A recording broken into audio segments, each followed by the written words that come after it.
CHAMPS Live is presented by Lawrence Technological University, where Blue Devils dare. Hungry Howie's, famous for flavor. And the Detroit Medical Center. Do you have a sports injury or are just looking to take your game to the next level? Go where the pros go. Visit dmc.org/gamechangers.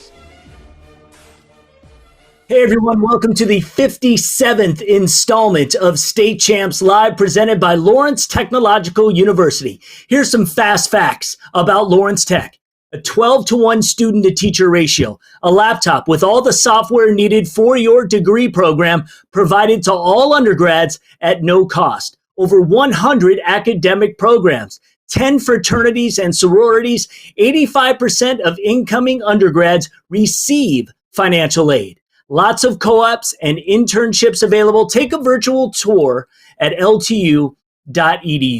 We are live right now on Facebook, YouTube, and Twitter every Monday through Friday at 2 p.m. My name is Lauren Plant. We are speaking with a former Michigan high school football star who was one of the top recruits in the nation before he headed off to Michigan State. Later, the professional ranks, is now molding some of the next generation of quarterbacks. That conversation in a bit. But first, let's get to the headlines for Monday, June 22nd. Pistons hire new GM. The Detroit Pistons agreed to terms Thursday with Oklahoma City Thunder Vice President of Basketball Operations Troy Weaver on a reported 4-year contract to become Detroit's new general manager. The 52-year-old Weaver will be tasked with rebuilding the Pistons, who have only made the playoffs twice in the last decade. The Pistons will not be included in the July restart, finishing this year with just 20 wins and 46 losses. Weaver has a ton of salary cap space to work with and a lottery pick in this year's October NBA draft. Ohio set to reopen contact in practices. While intra-squad games in contact sports haven't arrived yet, our neighbor to the south, Ohio, is set to open up contact between athletes in practice. According to Governor Mike DeWine's latest update to the Responsible Restart Ohio plan, coaches, athletic trainers, and officials must still all wear masks and maintain 6 feet of social distancing space at all times, but starting today, players need only maintain that separation except when on the field or court of play. The OHSAA reminded that the governor's date was when contact may begin and left the decision up to local school officials. Track and field stars still working. Their high school season may have been canceled this spring, but Michigan's best track and field stars are still working. At the Desert Dream Last Hurrah Invitational last weekend, Muskegon Christian rising junior Abby Vanderkooy finished 5th in the 1-mile run on Friday, then handily won the girls' 3,200-meter run with a time of 10:02:56, which is the second fastest result by a high school runner in the nation this year. Byron High School rising senior Sarah Marvin, the Division III champ in both the shot put and the discus in 2019, uncorked a throw of 51 feet 2.5 inches in a virtual meet earlier this week, nearly 15 inches better than the standing MHSAA record. And we've just learned that U of M Dearborn has just canceled their entire fall slate of athletics. We'll have more on that tomorrow. Let's get to today's Hungry Howie's Twitter question of the day. What do you think of the hiring of the new Detroit Pistons GM, Troy Weaver? Great hire? Optimistic, not sold? Very disappointed. Or I don't know anything about him. So why don't you just find State Champs Michigan on Twitter and vote? We'll have the results tomorrow. You know, it's always great when we get a chance to chat with our former Michigan high school football stars. When we created our State Champs top quarterbacks over the past 25 years, this guy came in at number 11. Now, whether he believes he should have finished higher on that list is the subject of another conversation. But nevertheless, we're excited to have Ryan Van Dyke on the program today. Thank you so much for making yourself available. We do appreciate it. Hey, thanks, Lauren. I really appreciate the chance to get on the show, and I think you guys do a great job covering high school sports in Michigan. All right, man. We appreciate, and we were just, our era was just outside of your era. Otherwise, of course, we would have had you on the show throughout as you had your high school football career. And, you know, you've done a lot over the course of your career. But since we are a high school sports network, we love celebrating high school careers especially under those Friday night lights. So you went to Marshall High School, which is part of the Battle Creek metro area. Did you come into high school with the aspirations that this is the plan? I'm working on dedicating my life to the sport of football. Yeah, so and that's a very interesting story in and of itself. Is I wasn't even the quarterback. I was a tight end. My best friend was a quarterback, and I was the backup quarterback. My dad was our head coach growing up, and just kind of through a 10-inch growth spurt over a couple of years, and my friend was a little bit faster than me. It made sense for me to transition to quarterback. And, from that point on, I got a little taste of, being the leader and being the focal point of the offense, which I loved. I loved the challenge of it and just, rallying all my teammates, in training and getting better. And, we had a great program under Rich Halkow at Marshall, great community that supported football. And I just happened to, be in the right place at the right time. And I loved it and I worked hard at it. And, things just worked out. Now, during your time as a Red Hawk, you guided your team to a state championship your junior season. So talk about the buildup and when you guys knew that you had the makeup of a championship squad. So we had a pretty successful youth football program at Marshall, and we always played together. It was really a two-tiered grade. It was my grade, class of 98, and then the class of 97. Lots of great players, very competitive, not only in football, but in other sports. And, we just meshed over the course of time. But I think, from early on, you kind of knew that, those were the two grades that were going to get it done. And, the rest is history. What was it like for a young quarterback to not only get a chance to compete for a title in the old classic Pontiac Silverdome, but win what was then called the Double B, win a Double B state title, was 14-13 over Kingsford. I mean, really just put Marshall on the map. Yeah, the thing that I remember about that season is we had to get past our arch rival, which was Battle Creek Harper Creek. And, we played them earlier in the season. Things did not go the way that we wanted them to. We had to humble ourselves. We were getting a lot of accolades. That's when, the press on me kind of started. And, we kind of recalibrated our approach. We met them in the playoffs. No one thought we could win, including a lot of our parents didn't even think we could win. And we came out of that game winners 25-12, and that really catapulted us to believing that we could get it done. And, it was one of those games where, you grew up from being a boy to a man. And, something I remember just like it was yesterday, even though feels like a long time ago. Yeah, exactly. And there really is nothing like getting that big win. And just all of a sudden, it's amazing. The Mother Nature, I call it, the Mother Nature of momentum that just all of a sudden you guys just believe. And there you go. You had a great senior season, 25 touchdowns, 2,000 yards passing. Your team repeated a run to the finals. This time you got Ogama Heights. You guys, fell 19-12. Does that still sting to this day? Yes, it does. I haven't even watched the game, to be honest with you, Lauren. It was very bittersweet making it to the finals, but not coming up with victors. But it's like, hey, how many high school athletes, get to participate in 3 state championships over the course of their high school career? Not very many. And I would rather get there and lose than never have got there at all. And, but I occasionally I'll meet a person from West Branch, Ogama Heights, and they'll remind me of it, but they're very far and few between. That's right. And you mentioned 3 basketball state championships because you were also a basketball player. And you made your team, Marshall, made the 1998 Class B boys basketball finals. You had 17 points, albeit in a loss to River Rouge. Yeah, actually, I had 24. I think I had Oh, 17 in the fourth quarter.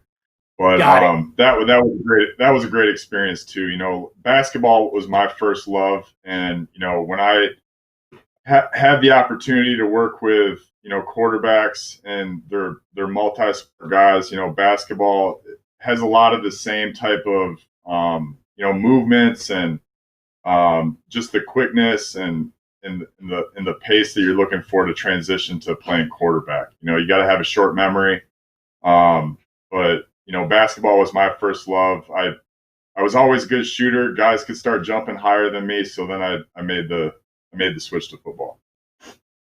Absolutely. And amazingly, you were one of the top recruits in the nation. So if you could just kind of talk about the schools that were coming after you, and then also as a young person, what that whole recruiting process was like for you and your family. Well, it was pretty quick because I remember watching the nightly news, and it was Western Michigan. It was a quarterback dropping back, and he threw like a flare pass to a running back, just from practice. And my mom looked at that and said, "Hey, didn't you get a letter from Western Michigan?" I said, "Yeah."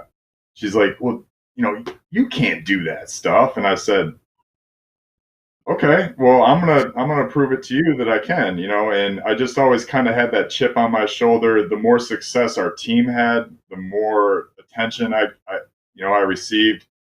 It started off with just local schools such as Michigan State, Michigan, Notre Dame, Ohio State, and then it got into some, down south like Texas, Florida. Um, Purdue was in the mix, but letters were coming every day.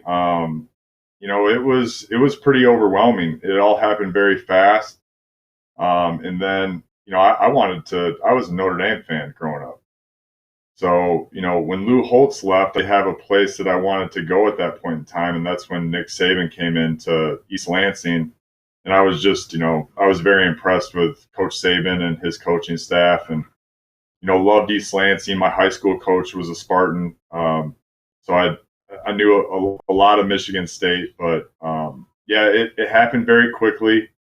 Recruiting was different in those days. It was much more, grassroots, calling on your phone.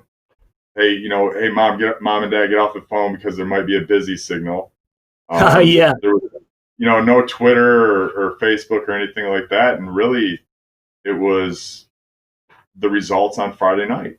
And that's what counted at that point. So it's definitely changed.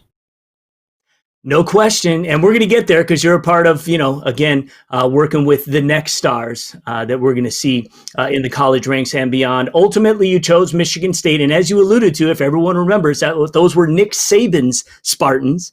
And you had future pros like Antonio Gates, Julian Peterson, Josh Thornhill, Little John Flowers among the new additions in East Lansing. 11-year All-Pro NFL receiver Plaxico Burress also got his scholarship that season. You had all the tools in your tool chest.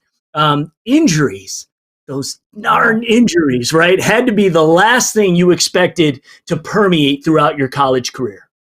Yeah, and I was never injured growing up.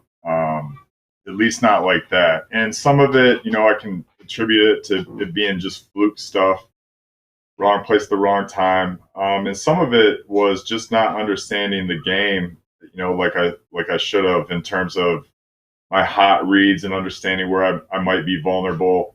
But yeah, I felt snake bitten. It was really difficult, not only physically to get through that stuff, but just mentally, being able to overcome, because I liken myself as a tough guy, strong, and to have a thumb injury ruin your season or a broken jaw.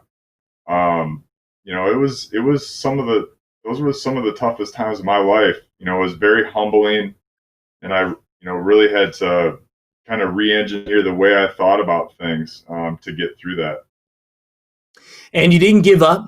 You had a post-collegiate pro football life. I'd like you to just kind of describe the journey that you went on for the next decade or so.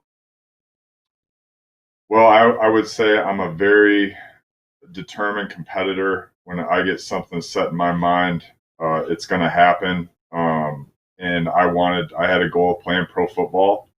I didn't get there, an easy way. I got there in my own unique way, but I got there. And, I had to struggle through 6 years of setbacks, and I learned a lot about myself, and I learned a different appreciation for the game. And, it was much more about teammates and relationships. And, that's kind of what my love for football evolved into. At the beginning, it was all about the glitz and glamour.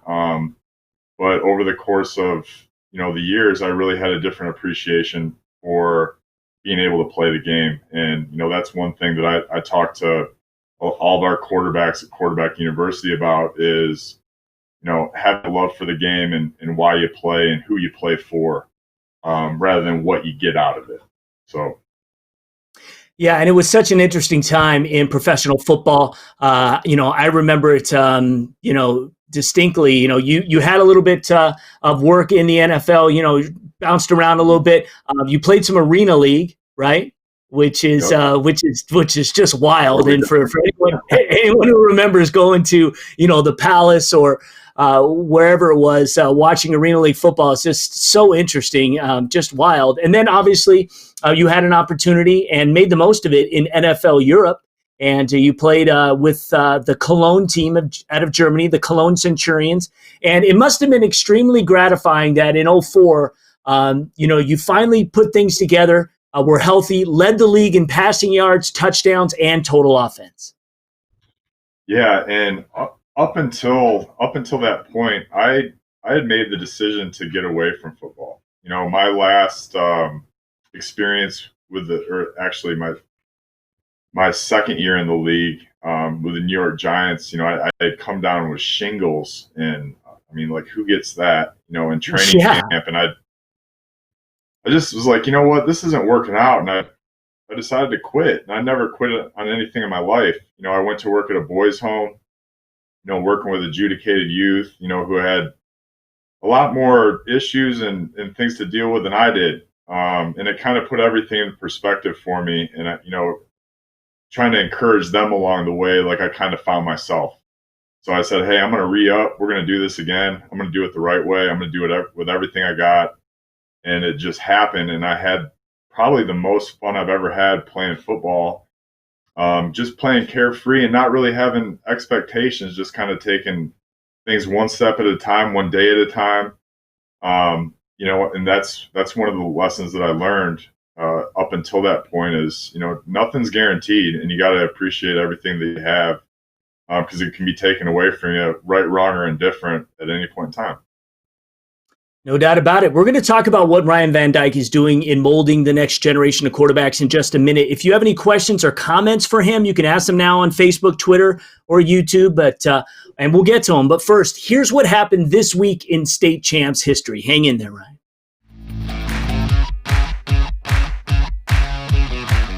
We've got a 2017 Division I softball state title tilt that took place 3 years ago between Macomb, Dakota and Granville. Both teams were in search of their first state championship hardware. The game was tied at 3 as we headed into extra innings. Bottom of the 8th, Dakota had the bases juiced. A wild pitch allowed Katie Popko to score, and that was all she wrote. Macomb, Dakota wins 4-3 and its first softball state title. This week in state champs history is presented by Lawrence Tech Athletics. Recruit yourself at ltuathletics.com. All right, so we're back with Ryan Van Dyke, and before we get to the questions, let's talk about Quarterback University, why you decided to be a part of it and organize it, and tell us why it's working. Yeah, so kind of just fate. Donovan Dooley is my business partner. He's the founder of Quarterback University. And, for a couple of years, we were trying to meet up. I think the demand of, the clientele that he had was growing. I think he realized, like, hey, with somebody like me aboard that could help him out and, maybe be a value add to what he's already doing. But it really just kind of worked out in terms of timing. And, I was transitioning into my next, professional life. I was actually working with former college and pro athletes on what to do after sports.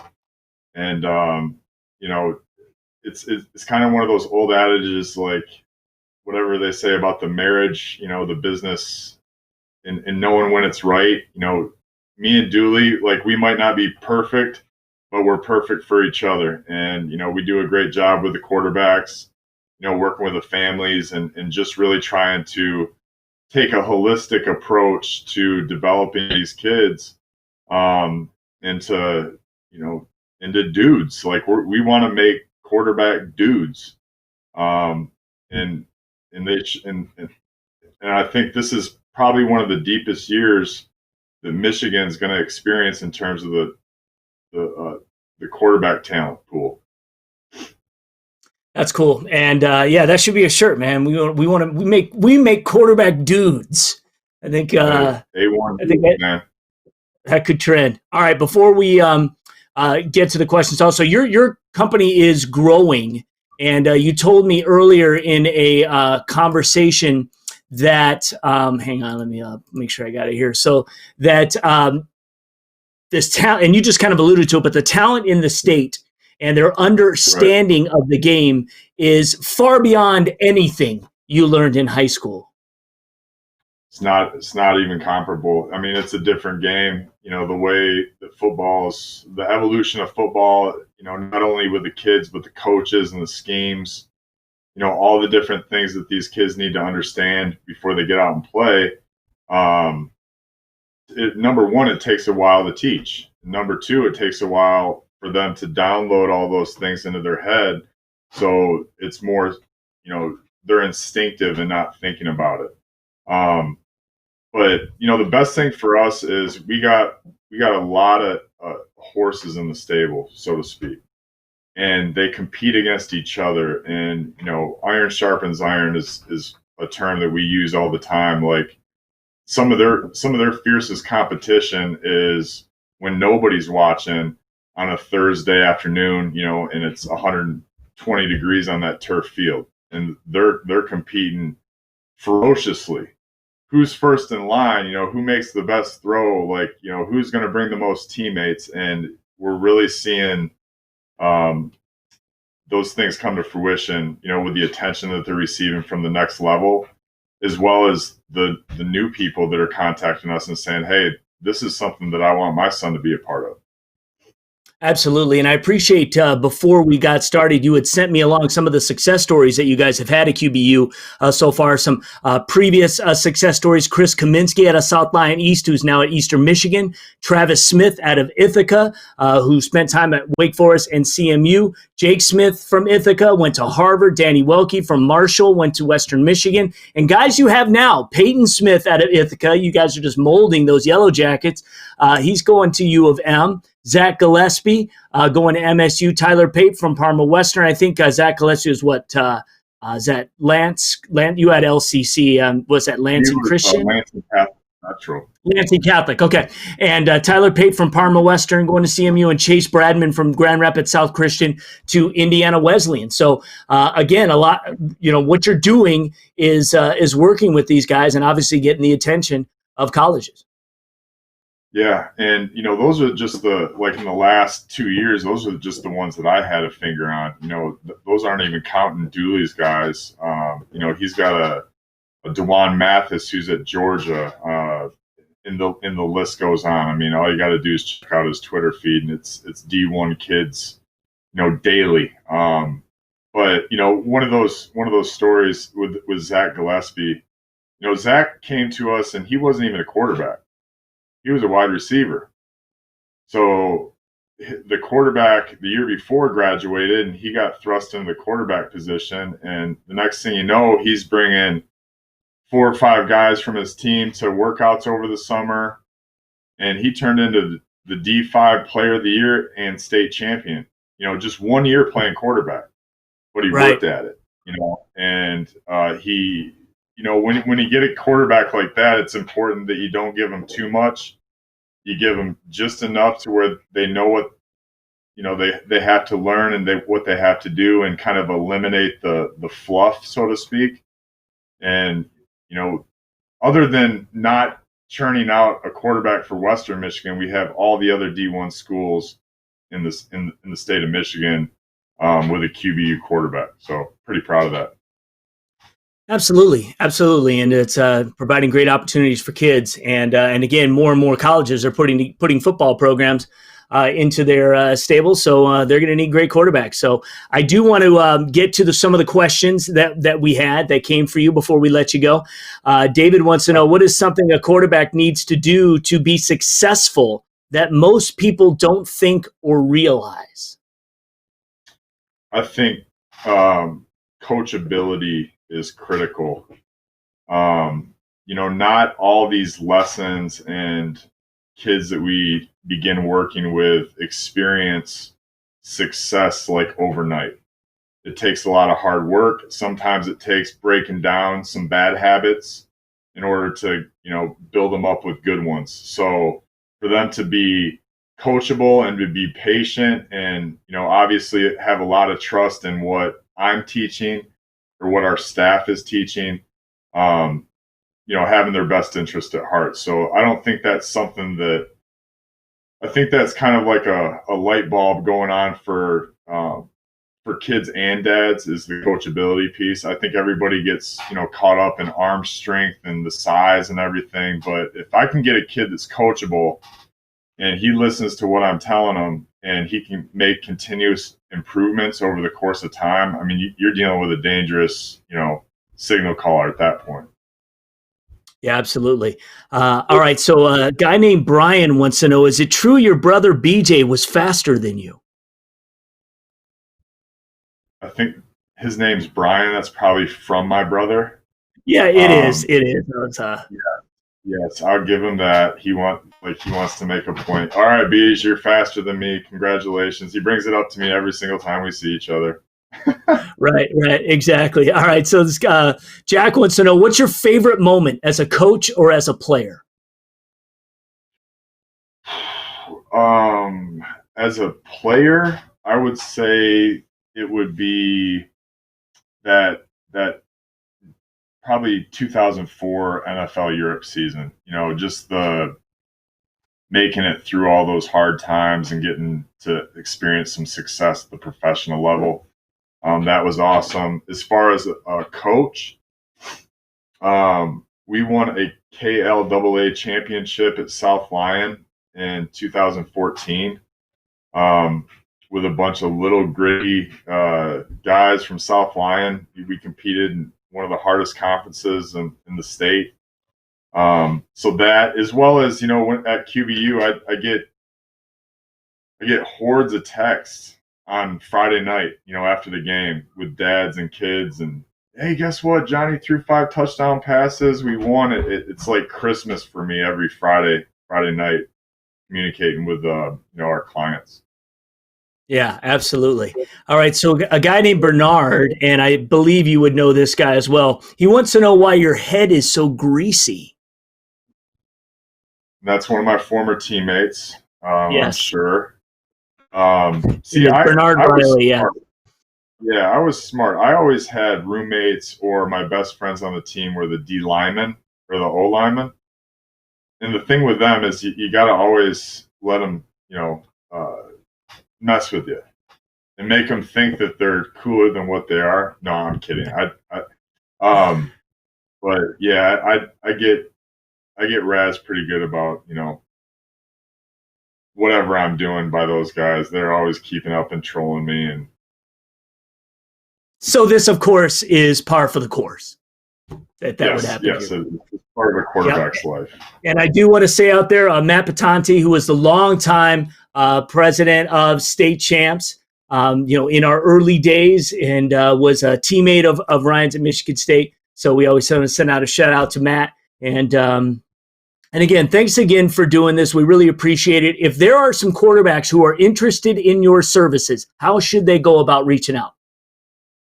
Well, right now we're in the process of redoing our website. So probably the best way to reach us is to follow us on Twitter.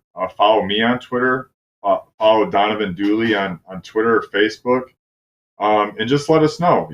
Introduce us to your son or who you're talking about, and kind of let us know a little bit about what you're trying to accomplish. And we're pretty good with following up with people, one way or the other. And our motto is this: we're an hour away.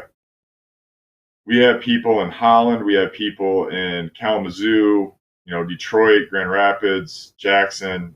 If you want quarterback training, we're about an hour away from Lower Michigan. So call us, get a hold of us. One thing that's important for a quarterback is, and this is kind of the first thing that we talk about, is if you want something, go get it. So if people want quarterback training, they'll find a way to get a hold of us. All right, right on. All right, Ryan Van Dyke, thanks again, man. Good luck in all your endeavors. Thanks again for joining us. Let's do it again. Sounds good, man. Thanks so much, Lauren. I appreciate your time. All right, thanks a lot, Ryan. Let's take a look at today's clip of the day.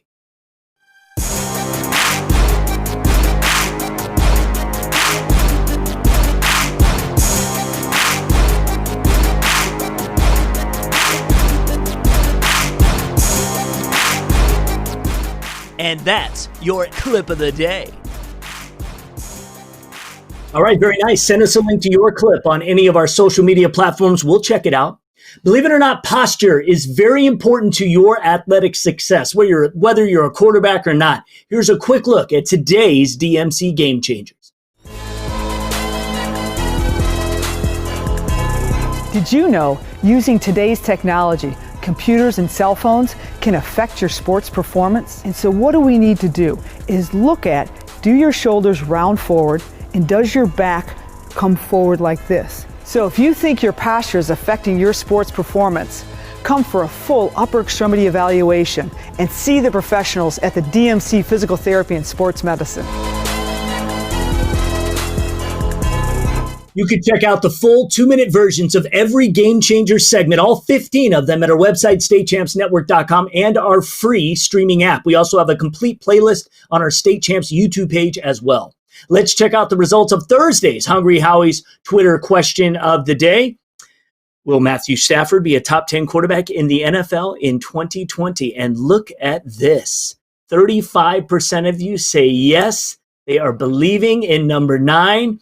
And boy, I really hope so. I really, really hope so. All right, tomorrow on Live, another former high school quarterback who went on to the collegiate and the professional ranks, the former Inkster star and Wolverine, Devin Gardner, joins us. So we are looking forward to that conversation. Thank you so much for watching. We'll see you tomorrow. Right now, we are all longing for the roar of a crowd, the excitement of a stadium filled with cheering fans, and the ecstasy of celebrating a hard-fought victory. Right now, we're all on the same team, and we must do our part to make sure as many students, athletes, coaches, teachers, parents, and loved ones are there when we have the luxury to resume our rivalries and start rooting for our teams once again.